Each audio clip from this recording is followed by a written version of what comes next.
I'll take full responsibility for that, and ultimately it's my job to make this team better. In this moment in time, they're not, and that's on my shoulders.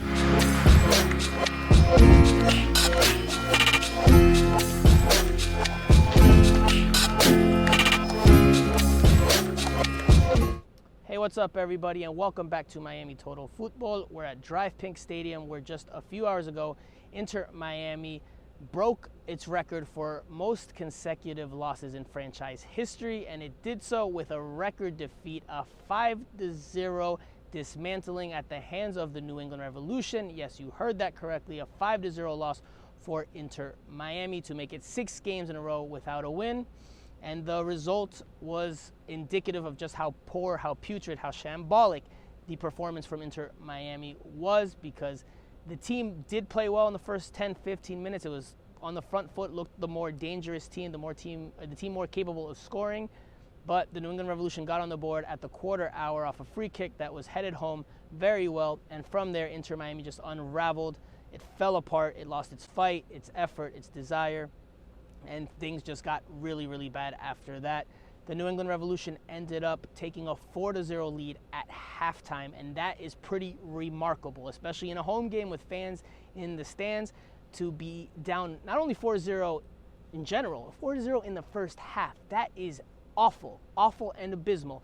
And Inter Miami acknowledged that after the game, talking about not only how unacceptable this was, and yes, we've heard that word used by Phil Neville throughout the course of this season. I've used that word to describe different performances this year, but it was another one of those type of games from this team.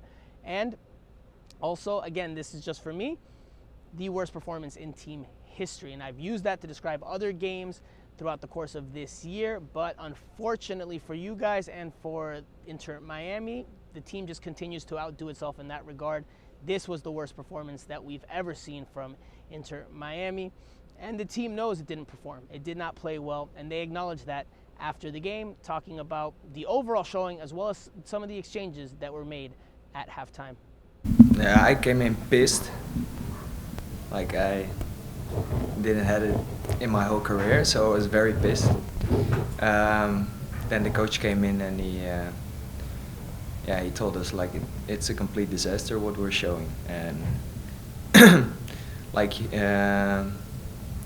you're punishing your teammates, your buddies, and how can you do that to each other? Like, why don't we work for each other? You see it, New England did it. They were working for each other. They were there every time, back and forth. And yeah, we didn't do it.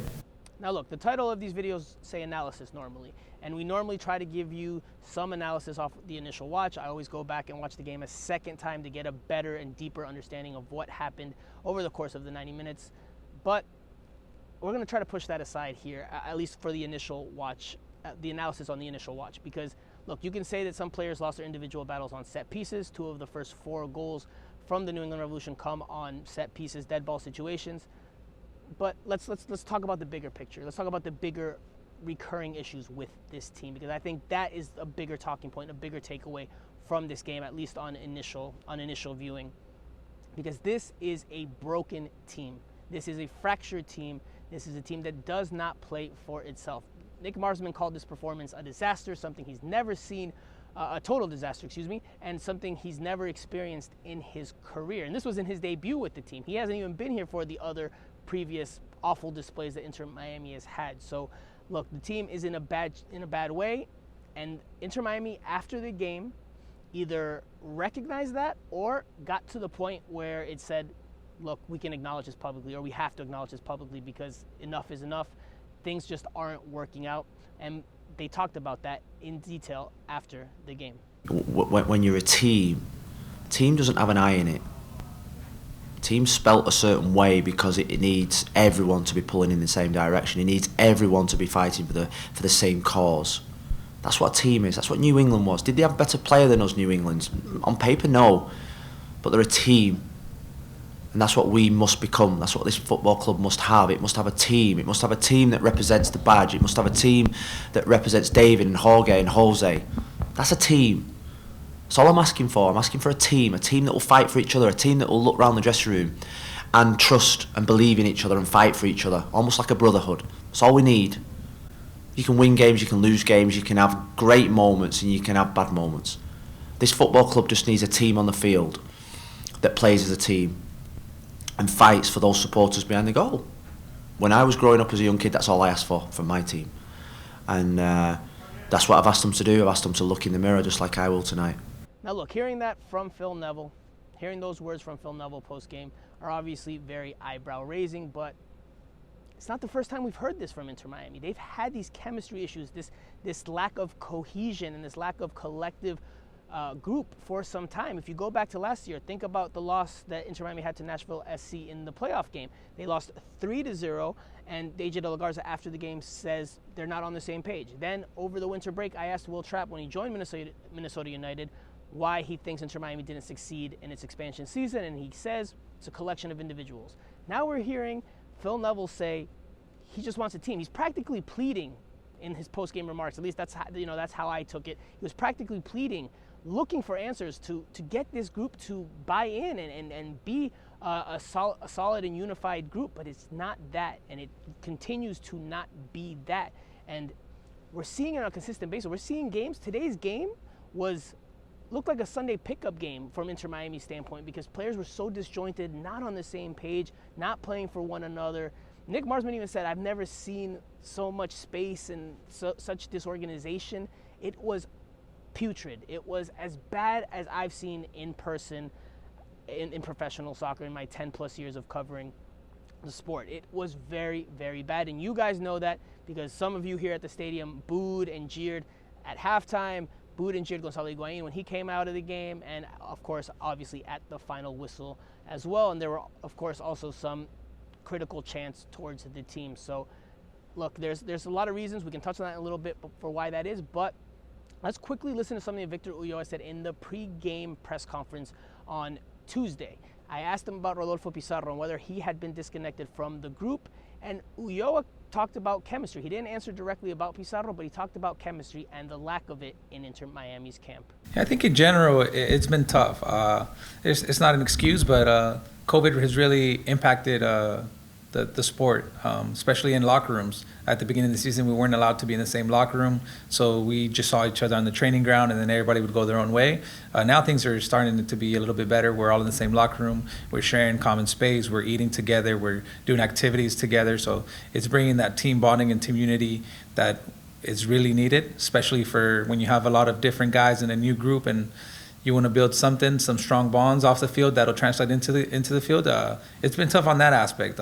These last couple of weeks we've really been more united as a group, not just him, but everybody. We've been more together. We're doing things off the field. We're staying around and hanging out with each other after training and getting to know each other on a personal level other than just being teammates on the field. When you hear that from Victor Ulloa, when you hear Phil Neville's previous remark that this is not a unified team, look, there's going to be serious questions about the overall state of the group, individual players within the group, and head coach Phil Neville, because this is trending in a very bad way. It has been for some time. I remember writing a couple of months ago and saying it here on Miami Total Football's YouTube page that this is a collection of individuals. And I remember the game crystal clear because it was the night that turned into my birthday because of the monsoon weather delay here against CF Montreal, that 3-0 defeat for Inter Miami. And that was the first game this year where you could really see the signs of this being a collection of individuals and not a unified team, because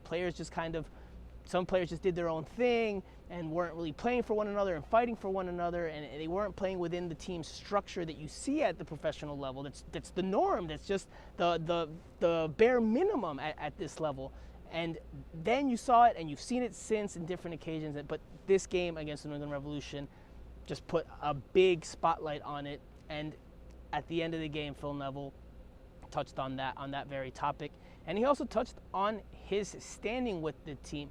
He was asked if he felt support from the ownership group. He said he did, but he also acknowledged that, without saying it directly, that look, he understands the consequences for not getting results. He understands that's part of the game. This is what Phil Neville had to say about that topic.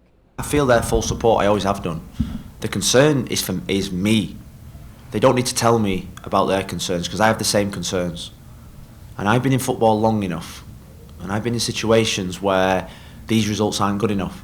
So I know the consequences. That's no problem to me, because all I want is for this team and this football club to succeed. Now look, a lot of you have asked me if I think it's time for Phil Neville to go. Look, I think yes, but if we're talking what I think about what the leadership will do, I will say I don't see it happening. I think he'll get a longer leash.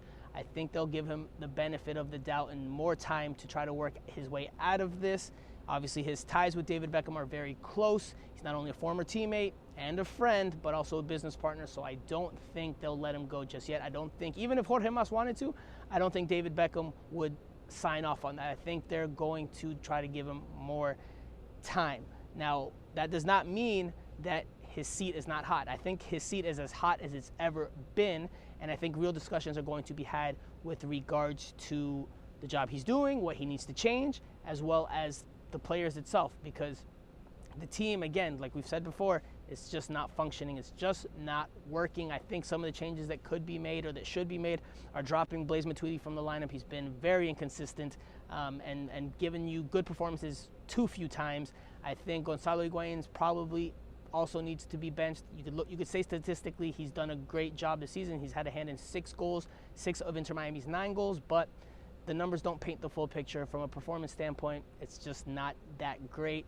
He's obviously frustrated often. He obviously doesn't seem to follow the game plan a lot because he's not in the box all too much. So that's something that's going to have to be looked at, because it's better to lose games, and this is how low the bar is now, but it's better to lose games 1-0 against DC United or 2-1 to Orlando City like they did in recent weeks than losing 5-0 at home to the New England Revolution or 3-0 to CF Montreal, etc. You at least give yourself a chance, and today Inter Miami did not give itself that chance.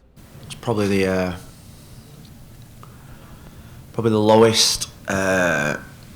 lowest in terms of sort of like my feelings after a defeat that I've had since I came to this football club, and we've had some disappointments. You can lose games in football. The manner in which we lost tonight was I've said the word unacceptable in the past. Feels worse than that. You could see they wanted it more, but after all, you do it with the whole team, all 11, and we couldn't do it today with each other, and that has to change. Now, if we quickly want to touch on why we think this team is not a collective group, look, we could speculate, we can throw our educated guesses out there, but the people that really know are the people behind the scenes, are the people in the locker room, the coaching staff. They know what's going on with this team, or they have a better idea.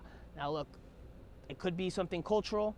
It could be that some players just don't buy into what Phil Neville is selling, his vision or his game plan.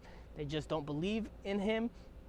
I asked him outright after the game if he feels like some players have given up on him, because it does seem to look that way. And based on what we heard, the conversation, or what Marsman said, the conversations were at halftime, it seems like Phil Neville, is at a loss for what's happening with this team.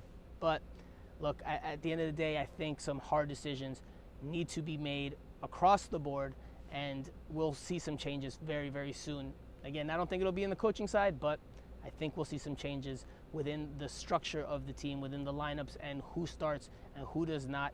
I wouldn't be surprised at all if Jay Chapman gets the nod over Blaise Matuidi on Sunday. I actually expect that to happen.